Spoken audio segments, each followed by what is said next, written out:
The world isn't fair. And guess what? At the beginning, it is going to be tough. But the only way out of it is to start. There is no other way out of it. You can't negotiate with it. I have to tell you, that changed my entire life. So anytime I find myself stuck now, I recognize that often the reason I'm stuck is because I'm focusing on the output and I'm not focusing on my input. So we always think about leadership. We think about the general in the army, the guy who marshals the troops, who's like, I'm the general and I'm the boss. That's what people think about. But I'm more interested in what was that guy thinking the morning he woke up, knowing he's about to send 100,000 young men and women into the field of battle and they might not go home to their families. I'm more interested in that conversation. I'm not interested in how does he show up. I'm interested in what is he telling himself. Because how does he show up is, again, outcome. It's output. We're seeing him standing on the stage, right? But what led to that? How does he have so much self-belief? And how does he have so much courage? Even in the face of adversity, how is this guy still believing we can win the war? How do you show up to your family? How do you show up to your friends? How do you show up to yourself in the mirror? Because, that moment will come too, right? Where you do something that you know is wrong, or you fail, or you're not proud of yourself. When you look at you in the mirror, what do you say? So what we do is we actually do an exercise called So What? What would your life look like if you lost the business? You go, well, it would look like X, Y, and Z. And I go, and if that's where you were, so what? And what happens is 7 or 8 so what's later, people get to what is their actual fear. So what? So I'd be poor again, and I don't want that. I remember that. I remember going to bed hungry. I don't want to be poor again. Oh, okay. So actually the reason you work like a dog and you don't see your kids and you've completely no balance and you're completely overweight is because you're scared of poverty. Just face it. Now you can look it in the face and say, poverty, I'm scared. And there's nothing wrong with admitting that you haven't conquered that fear. Just be aware of it. I think it's an incredible gift to have somebody that believes in you, especially when you don't believe in yourself. There are some people who have the ability to bend the laws of physics. Nelson Mandela had this most incredible ability. If he walked into the room, the temperature changed by 3 degrees Celsius.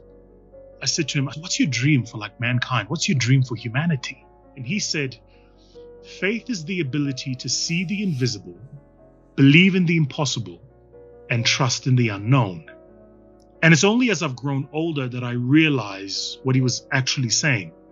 And I think a lot of us are living in a world today where unless we can see it, touch it, or feel it, we don't believe it to be.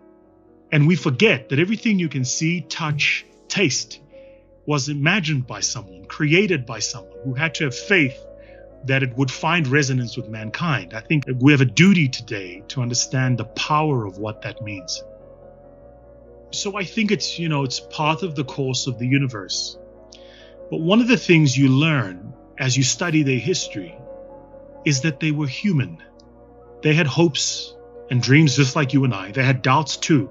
And the minute you figure that out, you then understand that actually nothing separates them from you, but for the fact that you're waiting for someone like them to show up. So if we're all waiting for the Messiah, who is it? Because we can't all wait. Somebody has to step up. So we talk about Nelson Mandela, but the truth is, Nelson Mandela led a collective of people who fought for the liberation of my country. But actually, there were millions like him who made others even an ultimate sacrifice with their lives. This was actually a collective effort, which means you and me have a duty to become a part of the collective effort of whatever freedom that we're seeking. So if you're waiting for someone to save you, you're it. You are the savior. As you go, you will figure it out. And you've got to trust the universe. It'll meet you halfway. It'll teach you what you need to learn. It'll bring into your world an intersection of people, knowledge, spaces where you can grow your own competence and ability. You don't have to be ready for where you're going. You just have to be ready for what's next. And that's what I mean by there's no Messiah. We all kind of go, well, we need the perfect person so we can create the perfect future. But what you're learning is there is no perfect person for the perfect future. There's the person who's just working on next step. And that's all it is. So I actually don't need the perfect person to come and save me. I can do it myself. I live by two core principles. The first is that everything everyone knows, they learned. And I don't accept that I'm less intelligent than the next person, which means I can learn it too. The second is that every single excuse I have is valid, but that's still not going to give me the results that I want. The test is not whether or not you know the reasons for not succeeding. The test is whether or not you're willing to do whatever it takes to get to that next level. And a big part of the whatever it takes actually is just remain teachable. Just be a student of the game, a student of life, a student of those who've achieved. Your reality is your reality. You're not imagining it. You're not imagining that you're poor. You're not imagining that you're left out because you live in a third world country. You're not imagining that you're not getting the right quality of education to make you globally competitive. You're not imagining that. That shit's real, right? Okay, but now that you've got it, you can live in the emotion, and sometimes I do. I get really, really mad and really, really upset. But then the following morning comes and you realize that you've moved not an inch of distance, yet you've expanded all of this time and this emotion. I mean, right now, if you think about the world we live in, just think about how much hatred there is. Think about how much anger there is. And yet we're not moving. So what really pulls me out of it, and it's an honest conversation with me, is I go, do you want the emotion or do you want progress? Because you can't have both. I'll give you an example. You're at the gym, you're curling, you're rep 8, and your body starts to fire off those signals in your brain and it goes, stop, it hurts. If you stop, you get the emotion, you don't get the progress. So if you talk to any decent athlete, they'll tell you that where the pain starts is when the work starts. So you either get the emotion or you get the progress, but you can't have both. We're living in this world today where everybody is just so deeply embedded in the emotion. I want to be angry at Tom because he's X, Y, and Z, and I want to be angry at Vusi because, yet you make no progress. So yours and my challenge, I think, as a generation is how do we give the world progress? So sometimes we've lost a sense of perspective. It's not easy, but damn, it's much easier than it's ever been. And you have a responsibility to own your progress. The hardest thing to do is to enable people to see themselves as they are. When somebody asks the question, who are you? How do you answer that question? Are you the job you have? Are you the place you come from? Are you the lineage of your ancestors? Are you the qualifications? Are you your geography? Who are you? We've put these people in positions of power and leadership whose mindset was not disentangled from the way things used to be. So they bring an oppressed mind into a freedom construct.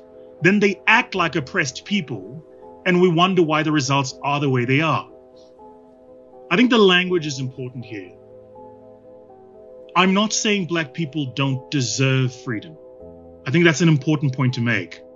First of all, freedom isn't something you deserve. It's a God-given right. It's like breathing. So you shouldn't have to justify why you deserve to be free. And often people that approach that conversation heard me to say, Black people don't deserve freedom. And I'm going, no. The idea that you deserve it means there's something you have to do to earn it, which by itself is fallacious. There is nothing you have to do to earn the right. That said, if you accept, and we all do, that there have been hundreds of years of structural exclusion and oppression, not only of the Black body, but of the Black mind. We weren't ready for freedom. What I mean is, we got it, but we haven't freed our minds. What we're doing is we're defaulting to the reasons and excuses we had pre-freedom for why we're not doing the shit we should be doing in freedom now. The point of departure is when you're free, you don't find the need to explain your freedom. You just are. And it was a reflection. It was okay, so we got it. But were we ready for it? Are we using it to the best of its ability, this incredible freedom we enjoy? Are we really being transformative? Are we being imaginative? Are we doing new, great, and powerful things? Are we being a generation? My dad used to say to me, you will always be the worst at something the first time you do it. First time you do anything is the worst time because you don't have the skill set. But as you do it, what happens is you mature, you get better, and you learn, right?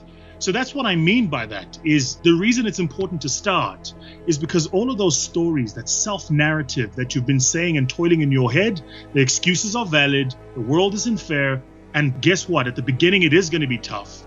But the only way out of it is to start. There is no other way out of it. You can't negotiate with it. I have to tell you, that changed my entire life. So anytime I find myself stuck now, I recognize that often the reason I'm stuck is because I'm focusing on the output and I'm not focusing on my input.